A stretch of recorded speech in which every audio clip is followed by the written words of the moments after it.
MLA అయిన సామె ఆమె చేసిందా చేయలేదా వేరే విషయం. పాపం ఏదో రకంగా ఒక స్త్రీ అన్న ఇక్కడ అయింది, వేరే నియోజకవర్గాల్లో అయితే అందరు కుర్చీలే, ఎమ్మెల్యేలు అందరు కుర్చీలే, ఈ రాష్ట్రానికి ముఖ్యమంత్రులు అంతా కుర్చీలే. స్త్రీలు సగం మంది ఉన్నా ఎవరు పట్టించుకుంటలేరు, పక్కన కూర్చోబెట్టుకోవడం లేరు.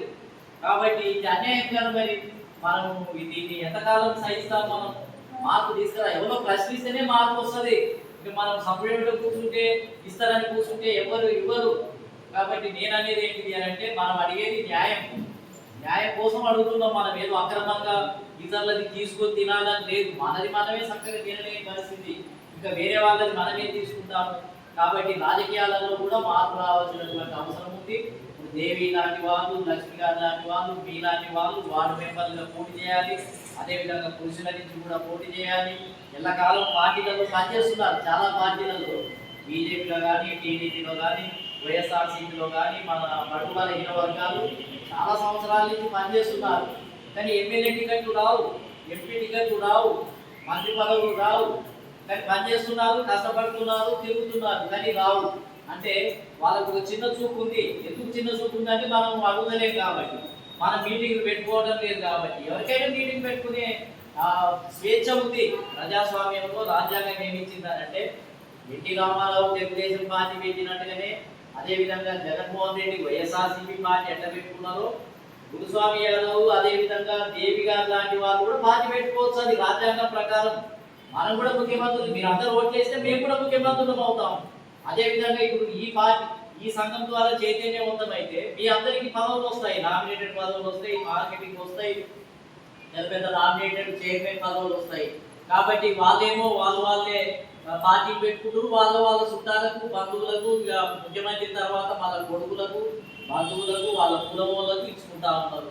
ఇక మనం అంతా ఎక్కడన్నా పోనీ, ఇక బీసీలు ఎక్కడన్నా పోనీ, యాదవులు, గౌడులు, పచ్చశాలీలు, గుడిరాజులు, ఇక ఆ మాలలు, మాదిగలు, ముస్లింలు అందరూ ఎవరిని పట్టించుకోవడం లేదు. అందరు తినేస్తున్నారు. మనదంతా కూడా వాళ్ళే తినేసే పరిస్థితి ఉంది. ప్రజాస్వామ్యాన్ని పాటిస్తలేరు, రాజ్యాంగాన్ని అమలు చేయడం లేదు. అందుకనే చైతన్యం చేయడం కోసమే ఈ సంఘం. ఇది రాజకీయ పార్టీ కాదు. మనం అందరం ఏ పరిస్థితుల్లో ఉన్నాం, మన తండ్రులు, తాతలు, అమ్మలు అమాయకులు అట్నే ఉన్నారు, మళ్ళీ మనం కూడా అమాయకంగానే ఉన్నాం. కాబట్టి మనం ఏంటంటే ఓటేసేటప్పుడు జర జాగ్రత్తగా ఓటేయాలి. అది మనకు ఉపయోగపడుతుందా లేదా, మన పార్టీనా లేదా, అందరు నాయకులు ఎవరు ఉన్నారు, ఎప్పుడు గెలిచినోళ్ళే గెలుస్తున్నారా, గెలవనోళ్ళు అసలు లేనే లేదు. గెలవనోళ్ళు మరి గెలిపించాల్సిన బాధ్యత మన మీదనే ఉంది. కాబట్టి ఇలా ఎన్నెన్నో మార్పులు జరుగుతున్నాయి కదా దేశంలో. ఈ మధ్యనే తమిళనాడు అనే ప్రాంతంలో విజయ్ అనే వ్యక్తి సినిమా యాక్టర్, ఆయన అట్టడుగు కులాలకు సంబంధించిన వ్యక్తి.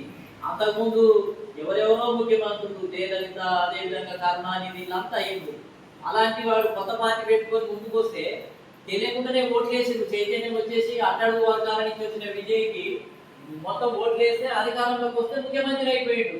ఇదేమి గొప్ప విషయం కాదు. మార్పు వస్తే మొదలవుతుంది, ఎవరో ఒకరు మొదలు పెట్టాలి.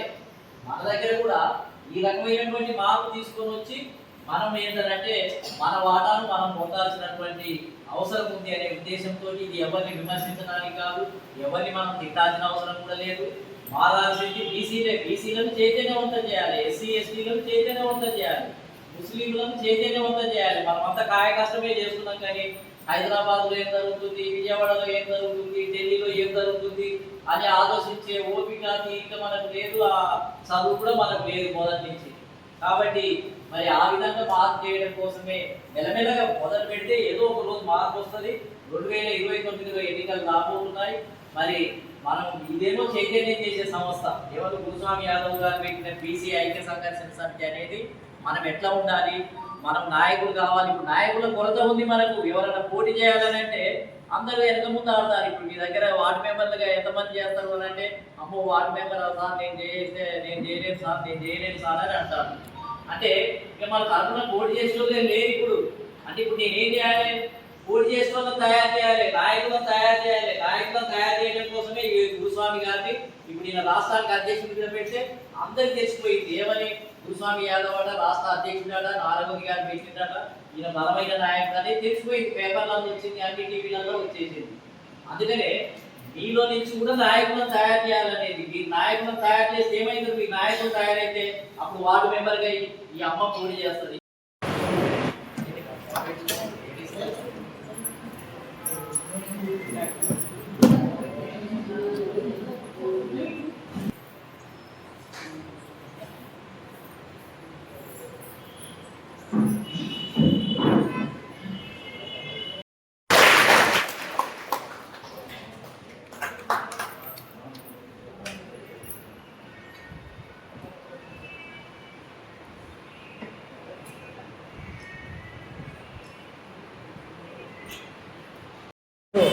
ఆదిమూల విశ్వామి యాదవ్ మరి స్టేటు ప్రెసిడెంట్గా నాకు నాలుగో సార్ గారు ఇచ్చారు. అట్లే దేవి మేడం గారు కూడా నాకు టైం చేస్తుంది. మరి వార్డులో 6వ వార్డులో నేను ఎంతో కష్టపడుతున్నాను. నీళ్ళ ట్యాంకుల కాడ నుంచి ఏదైనా సర్వీస్ వచ్చినా చేసిన కాడికైనా నేను వెళ్ళి ఇది చేస్తున్నాను. కాబట్టి జనము నన్ను చూసి ఇంతమంది జనం వచ్చారంటే 6వ వార్డులో వాళ్ళకి ముందు శుభాకాంక్షలు చెప్పుకోవాలి నేను. ఎందుకంటే మరి పెద్దలు వచ్చారు, ఇట్లా అందమ్మ అంటే అందరూ వచ్చారు. మరి నా వంతు నేను నాకు పదవి ఇచ్చినందుకు నా వంతు నేను కృషి చేస్తానని, అందరికీ సాయపడతానని కూడా, మీకు ఏదైనా ఇబ్బంది అయితే నా దగ్గరికి రావాల్సిందిగా కోరుతున్నాను. ఏ ఇబ్బంది వచ్చినా నేను ముందు మూట్లో మీకు నేను ఉంటానని చెప్పి కూడా తెలియజేస్తున్నాను. అందరికీ నమస్తే. నా పేరు దేవి. రాజ్యాధికార పార్టీ మహిళా అధ్యక్షురాలుగా, నేషనల్ పొలిటికల్ జస్టిస్ రాష్ట్ర అధ్యక్షులుగా నేను పనిచేస్తున్నాను. ఈ రాష్ట్రంలో చూసినప్పుడు, ప్రజాస్వామ్యం ప్రకారం చూసినప్పుడు ప్రతి ఒక్కరికి రాజ్యాంగం ప్రకారం రాజకీయ న్యాయం ఉన్నదనేది చెప్తా ఉంది. కానీ ఎక్కడ చూసినా కూడా, చర్చలో చూసినప్పుడు అనేక మంది ఉద్యమకారులు, మన నేతలు మనకి హక్కులు కల్పించాలని, రాజకీయ రిజర్వేషన్లు రావాలని, బడుగు బలహీన వర్గాలకి సామాజిక న్యాయం, సామాజిక అభివృద్ధి అందరికీ చెందాలనేది మన ముందు చూస్తూనే ఉన్నాం. కానీ ఈ రాష్ట్రంలో కానీ చూసినప్పుడు ఎక్కడ కూడా బడుగు బలహీన వర్గాలను పట్టించుకునే స్థితిలో అంటే లేదనేది ఖచ్చితంగా తెలుస్తూ ఉంది. ఈ రోజున బీసీ ఐక్యరాజ్య సంఘర్షణ సమితి ప్రకారం చూసినప్పుడు చిలకలూరుపేటలో ఈ సమావేశం నిర్వహించాము ఈరోజు. దీనికి ఈ బీసీ హక్కులపై పనిచేయడానికి గురుస్వామి గారిని మేము ఎన్నిక చేయడం జరిగింది. ప్రతి ఒక్కరికి రాజకీయ న్యాయం గురించి పోరాటం చేయాల్సిన అవసరం. దివి ఉమాలక్ష్మి అండి. మహిళలకి ఎంతోమందికి ఎన్నో అన్యాయాలు జరుగుతూ ఉన్నాయి. వాళ్ళకి కేటాయించిన రిజర్వేషన్లు లేవు అంటున్నారు, అంతవరకే అమలు జరపట్లేదు. వీటి గురించి కూడా నెక్స్ట్ మంత్లో ధర్నా ఏర్పాటు చేయబోతున్నాము. మహిళలకి రిజర్వేషన్ గురించి ధర్నా చేయబోతున్నాము. ఎంతోమందికి ఎన్నో కార్యక్రమాలు చేయాలని అనుకుంటున్నాము.